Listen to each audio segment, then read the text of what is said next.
Okay, I decided that I'm going to start reviewing my arcs with a little bit longer. I do smaller reviews on my TikToks, but YouTube Shorts only lets you do 1 minute, and I always need more to talk about things, and I want to talk about this book because I'm in love with this book. I'm in love with a lot of books recently, and so we're going to start doing arc reviews on their own, like my indie reviews, okay? So anyway, the book I read is called The Last Story by Meg Schaefer. I love this book so much. It is pitched as like adult Narnia, and that's exactly what this is. We have these two main characters, Jeremy and Rafe, and we also have a third main character named Emily. We'll get to her in a moment. Jeremy and Rafe, once upon a time, disappeared in the woods, and they were gone for 6 months, and they came back fully healthy, more muscular, and not having any memories of what happened to them. Or so they say. One of them, that is true. But one of them, that is not true. And now, our boy Jeremy kind of has this special ability to find missing girls. Woo! They separate, so they were only in high school when this happened to them. They were best of best friends, and then they separated after this event of going into this other world that Jeremy remembers, but Rafe does not. And there is a lot of talk of kind of PTSD and trauma, familiar relations. So the thing about Meg Schaefer is she's amazing.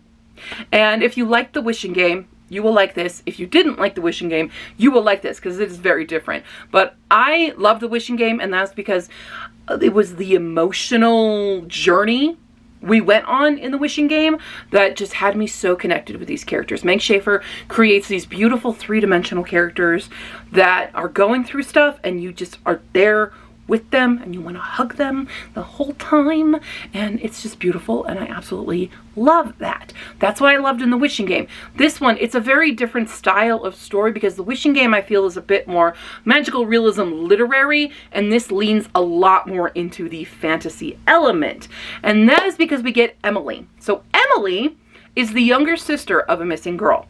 Now, she never really met her older sister because she was given up for adoption as a baby. Mom was not good person, and it was a good idea to let baby be raised in a home that was much better for her. Her adoptive mother has passed away, and so now she's been trying to figure out, you know, what happened to her older sister who disappeared because she was kidnapped, and try to figure it out. So she seeks out Jeremy because he's the guy who can find missing girls, and lo and behold, Jeremy knows who this girl is, but he can't go get her without Rafe. So we have a reunion that happens. Rafe is the only one that will be able to get them to her, even though Rafe has no memory of this.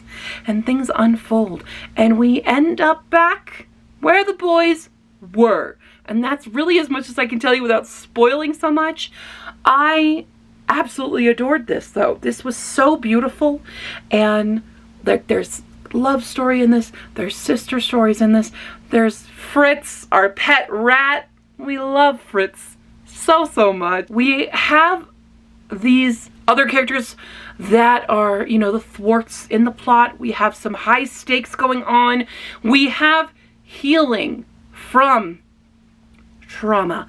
So if you are triggered by things like abuse, fair warning for this. There is abuse, familial abuse that isn't shown, but it is talked about. It is something that has happened to one of the characters, and one of the main themes is about healing and moving forward with that. It's a little bit about forgiveness, even if that person is not deserving of forgiveness. It's about healing yourself through that without being like really preachy, which I really appreciated, because I could feel like, okay, we have this message here, but it wasn't like, you must forgive everyone who's ever hurt you. It's not like that at all.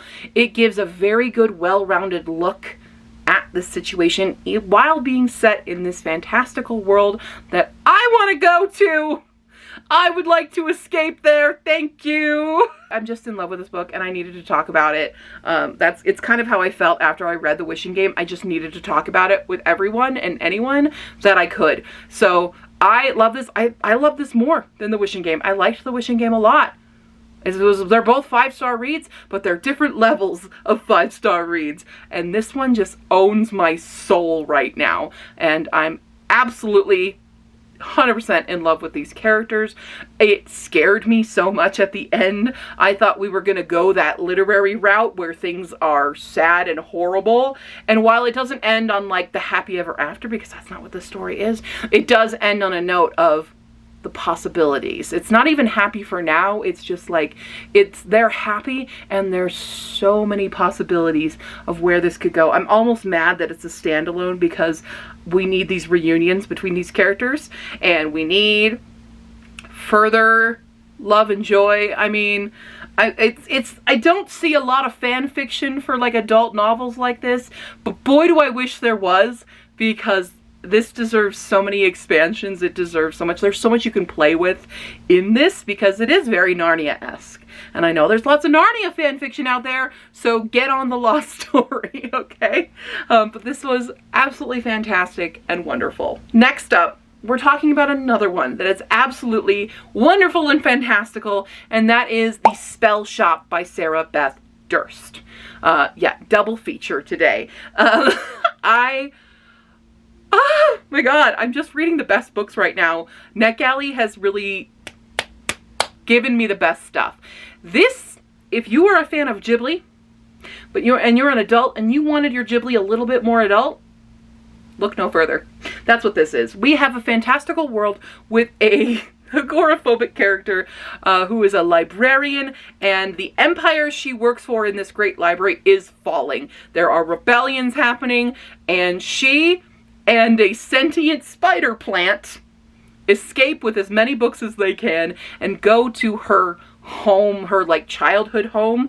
Her parents are no longer, they're not there. They moved to the city and they are no longer with us. But so she returns to her childhood cottage to kind of wait out this rebellion and like see where things are going to go. But you know, things are a little bit messy because she's holding these spell books, which technically it's illegal for her to have if the rebellion still stands, or if the empire still stands. But she doesn't know how things are going, and so she's very, very nervous about anyone finding out what she has with her. And she meets these great fantastical characters that just really, this is where it feels like it's out of a Ghibli movie, because we have our spider plant, we have a cactus as well. We have all these different creatures that, like, one owns a bakery, and then our main love interest character, he herds merhorses, and it's so cute. It's so cozy and so good. It still has these kind of slightly higher stakes moments without it taking away from the coziness of this book, because that is what this book is. It is cozy. It is delightful. It is the cinnamon rolls that you are baked in this book, and now I want cinnamon rolls after reading this. It's so cute. I did get a little frustrated sometimes because our main character is a little bit insecure in some things, but she's reasonable as well. So she talks herself out of the insecurity. So we all go through it a little bit sometimes, especially when you don't know how someone else feels about you. And, you know, oh, they're just nice to everyone. I've been that girl. And they were just nice to everyone. This works out better in this one. But our love interest is just so wholesome and good. He is there to just like be that good neighbor. And, you know, if we want to be more than friends, he'd be open to. You know, he's so cute. And he's so good with the any man that's just good with a bunch of animals. That's my man. New fictional crush unlocked.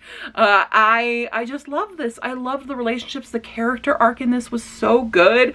I am also mad that this is a standalone because I want to be in this world forever. It's so fun. It's so good.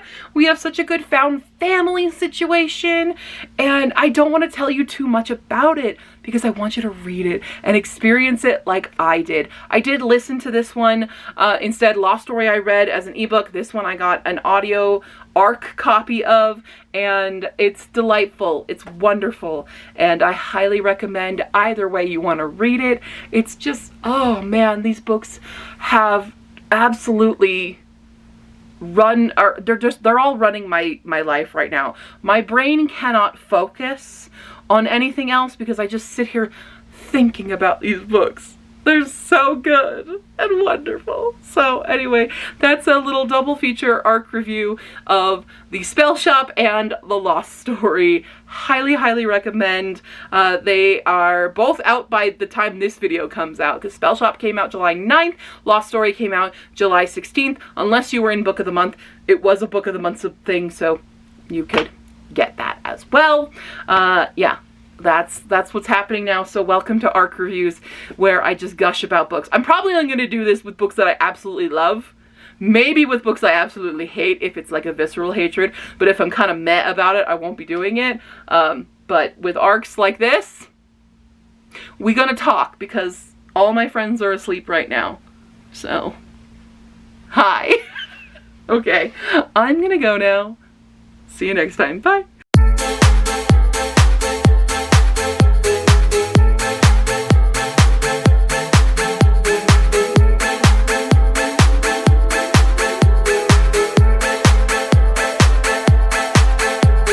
Oh my god, I'm so dry.